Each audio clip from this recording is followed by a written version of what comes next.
Hello again.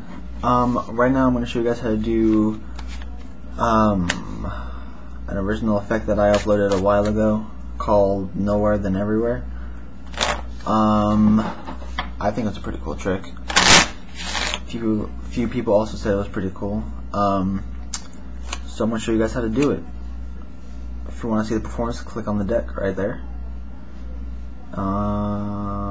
Yeah, okay, so let's get started. Just shuffle it up the deck however you want. Spectator can shuffle it up too. Why don't you go in? There we go.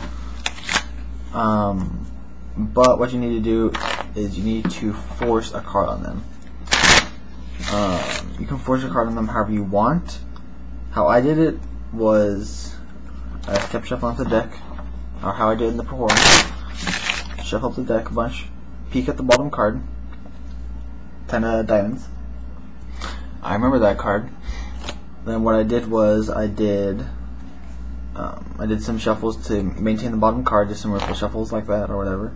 And I did an overhand shuffle to get the card I'm forcing on top of the deck, like that. Maybe did one more shuffle like that, making sure you keep the cards you're forcing on top. And then how I did it, I did this force right here. You riffle down the pack, they say stop, then you peel off the top card, tap it with the top pack, and then show them that card. You can do any type of force you want. My cards don't really work that well because they're old and they stick together, so it doesn't look very good. But you can do that force. You can do just a standard riffle force, that card, okay. That one, you can do a Hindu force, however you want. Just force the card on them. So let's say you did this force, go like that, say that's your card.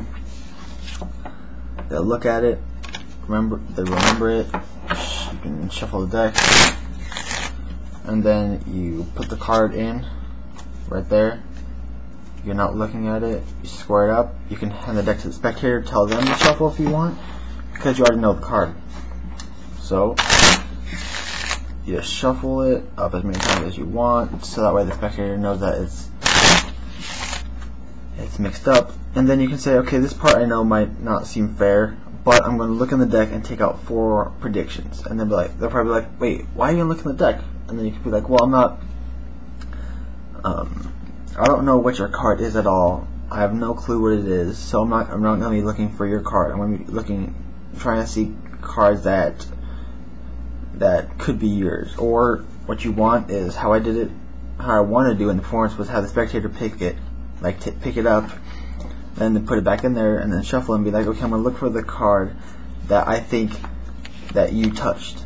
Kind of get like, oh, it feels different because I've used this card so many times. But I couldn't, so I said I'm picking up 4 predictions because I don't know if I'll be right in any of those predictions in like the first, second, or whatever. So do it however you want. But what I did was I looked for all 4 10s. You can choose any 3 cards and their selection, doesn't matter. I just chose the 4 10s, so it'll be like, oh, he was close, but he just didn't get the right suit. So just look for the 4 10s or whatever card you want. I'll do the 4 10s, for example. So you're looking for the 10 of diamonds. So you got 2 10s right there. Of course, you're not showing them this, because that'd be kind of stupid. Just keep looking. There's the 10 of diamonds, so that's their card. And then there's the 10 of hearts. Now what you want is you want their card to be in the 3rd spot all the time. At least for now. So let's say that their card actually wasn't in the 3rd spot. Let's say it was the last card.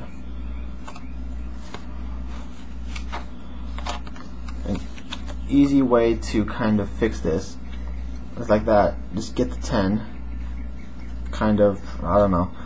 What you could do was just kind of slide it over maybe, so it's like that, and then kind of pick it up. I don't know. Do it however you want. Just make sure you get their card in the 3rd position, so that way so you can do an Elmsley count perfect. However you want. Just make sure they don't see it. I say, okay, I'm going to show you my 4 predictions. Just put this down right here, and then you do an Elmsley count, like I said. So push over first card, take off the rest, push off that and that. Yeah, sorry, I'm just spacing out. I'm not going to tell you guys how to do the Elmsy count. Click on the deck right there if you want to learn how, because I just spacing out right now. But yeah, you do the Elmsy count and get their card to the bottom. Okay, so I'll show you guys one more time. You do the Elmsy count, say, okay, so were any of these cards your card? They'll say no. You're like, really?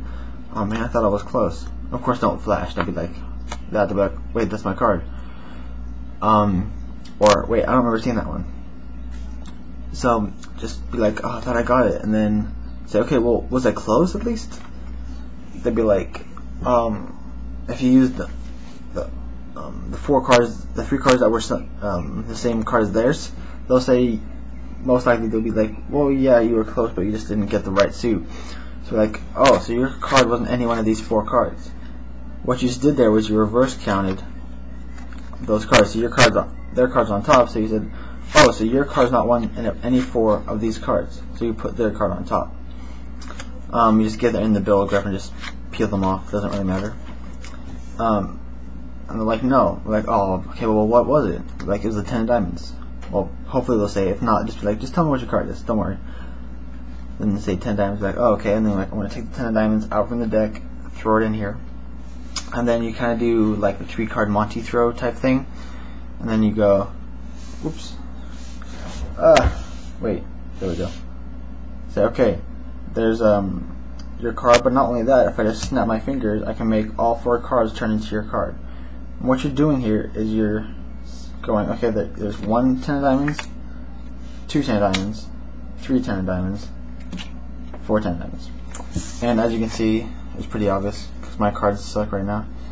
But what you're doing is you kind of are getting like this, kind of like a little mini break type thing in between each card. It's a lot easier, I think, to just go like that. But what you're doing is you're showing them the bottom card and you're throwing the top card, doing like a swivel cut and just throw it. And say another 10 of diamonds, throw it, another 10 of diamonds. It's sticking. Dang it. Sorry. I know this looks bad, but and then like another 10 diamonds, swing cut, and just throw it off, and then say the final 10 diamonds. And that's it. That was Nowhere Then Everywhere. I hope you guys enjoyed. It was really cool, I think, at least. Tell me what you think below. And that's all for me. And yeah, I will see you guys next time.